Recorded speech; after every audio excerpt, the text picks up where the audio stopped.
Hi friends, welcome to my channel Mansa vlogs.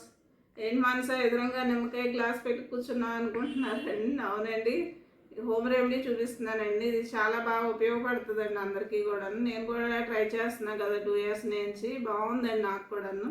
అంటే ఇంట్లో negative ఉంటుందండి, అంత పాజిటివ్గా అనిపిస్తుంది. అందుకు మీకు కూడా యూజ్ అవుద్ది అనేసి నేను చూపిస్తున్నాను. దీనికి కావాల్సింది ఏంటంటే గాజు గ్లాస్ తీసుకోవాలండి. మెయిన్ గాజు గ్లాస్ అలాగే ఇళ్ళల్లో ఉంటాయి కాబట్టి కొంచెం పెద్దది తీసుకోండి. నేను చిన్నది చూపిస్తున్నాను కానీ పెద్ద గ్లాస్ తీసుకుని దాని నిండా ఫుల్ వాటర్ వేసేసి లెమన్ తీసుకుని, పండిన లెమనే తీసుకోవాలండి, పచ్చిది పని చేయదు దీనికి.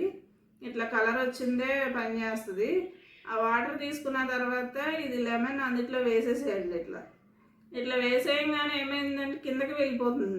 కిందకి వెళ్ళిందంటే అది 1 డే అంతా ఇట్లా ఉందంటే కనుక అది నెగిటివ్ ఉన్నట్టండి ఇంట్లోనూ. ఒక్కొక్కసారి పైకి వచ్చేస్తుంది వెంటనే, అప్పుడు ఇంట్లో పాజిటివ్ ఎనర్జీ ఉన్నట్టండి అది.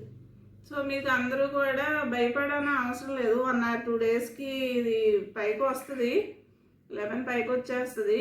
ఇది సాటర్డే రోజున చేసుకోవాలండి మనం. సాటర్డే చేసుకుని మళ్ళీ 1 week నెక్స్ట్ సాటర్డే వరకు ఉంచుకోవాలన్నమాట. ఇట్లా మన మెయిన్ సింహద్వారం ఉంటుంది కదండి, దాన్ని ఎదురుగా పెట్టుకోవాలి. ఎందుకంటే మనం వెళ్ళి వచ్చిందా అదే ప్లేస్, బయట వాళ్ళు ఎవరన్నా వచ్చినా అదే ప్లేస్ నుంచి వస్తారు కాబట్టి మనం ఎప్పుడు కూడా మెయిన్ డోర్ సింహద్వారం ఎదురుగానే పెట్టుకోవాలండి ఈ గ్లాస్ని.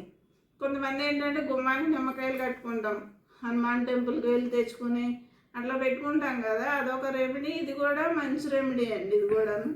సో మీ అందరికీ కూడా ఉపయోగపడుతుంది అని చెప్పి నేను చూపిస్తున్నాను. మీకు కనుక ఇది నచ్చి మీరు ఎవరన్నా ట్రై చేస్తే కామెంట్ చేయండి నాకు. సో మీకు కూడా ఇది యూజ్ అవుతుంది కాబట్టి మీకు నచ్చితే కనుక లైక్ చేయండి, సబ్స్క్రైబ్ చేయండి, మన ఛానల్ని షేర్ చేయండి మీ ఫ్రెండ్స్ అందరికీ కూడా. థ్యాంక్ యూ అండి.